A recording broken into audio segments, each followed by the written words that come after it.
ગુજરાતમાં લોકો ગરમીથી પરેશાન છે। ખેડૂતો પણ કાગડોળે વરસાદની રાહ જોઈ રહ્યા છે। આ બધાની વચ્ચે સુરત, નવસારી, વલસાડ અને તાપીમાં વરસાદ છે તે શરૂ થયો છે, પણ ગુજરાતના બાકી વિસ્તારોમાં હજુ પણ ચોમાસાની રાહ જોવાઈ રહી છે। હવામાન વિભાગનું માનીએ તો ગુજરાતમાં 22 જૂનથી વાત કરવામાં આવે તો અમદાવાદ, ખેડા, આણંદ, મહીસાગર, દાહોદ અને પંચમહાલમાં હળવો વરસાદ પડી શકે છે। આ સિવાય દક્ષિણ ગુજરાતમાં પણ વરસાદી માહોલ જોવા મળી શકે છે। સૌરાષ્ટ્રના વિસ્તારમાં વરસાદની સંભાવના ઓછી છે। રાજકોટ, અમરેલી, ગીર સોમનાથ, મોરબી જેવા જિલ્લામાં છૂટો છવાયો વરસાદ પડી શકે છે।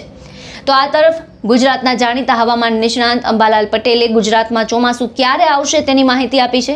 અંબાલાલ પટેલે આપેલી જાણકારી પ્રમાણે ગુજરાતમાં 23 થી 25 જૂન વચ્ચે ચોમાસાની સત્તાવાર એન્ટ્રી થઈ શકે છે। અંબાલાલ પટેલે જણાવ્યું કે હાલ રાજ્યમાં ગરમી અને બફારાનો અનુભવ થઈ રહ્યો છે, પરંતુ હવામાનમાં પલટો આવી શકે છે। શું આગાહી કરી છે હવામાન વિભાગ બાદ અંબાલાલ પટેલે, તે સાંભળો।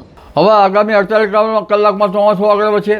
તારીખ 23 થી 25માં ગુજરાતના ભાગો આવરી લેશે, પરંતુ તે પૂર્વે ચોમાસું મુંબઈ, મહારાષ્ટ્રના ભાગોમાં થઈને આગળ વધતું જશે અને એમ જેઓ લગભગ જુલાઈ માસમાં ભારત સુધી આવવાની શક્યતા રહેતા લગભગ ભારતના ભાગોમાં પણ જુલાઈની શરૂઆતમાં મુંબઈ, મહારાષ્ટ્રના ભાગોમાં ભારેથી અતિભારે વરસાદ થવાની શક્યતા રહે।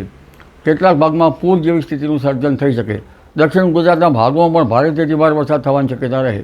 દક્ષિણ સૌરાષ્ટ્રના ભાગોમાં પણ લગભગ જુલાઈની શરૂઆત સુધીમાં કેટલાક ભાગમાં ભારેથી કોઈ ભાગમાં અતિભારે વરસાદ થવાની શક્યતા રહે।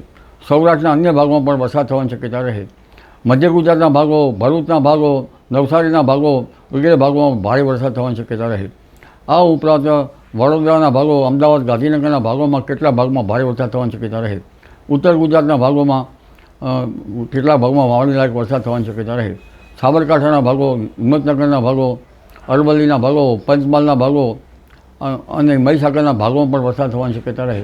કેટલાક ભાગમાં ભારે વરસાદ થવાની શક્યતા રહે।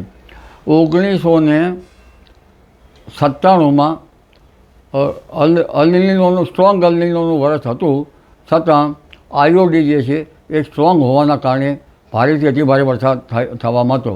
એવું કહેવાતું હતું કે મહેસાણામાં સોસાયટીમાં ભેંસ પણ ધાબા ઉપર ચડી ગઈ। આપના વિસ્તારમાં કઈ પ્રકારનો માહોલ છે, કઈ પ્રકારનું વાતાવરણ છે, અમને કમેન્ટ બોક્સમાં જણાવો અને તમામ ન્યૂઝ અપડેટ માટે અમારી સાથે જોડાયેલા રહો।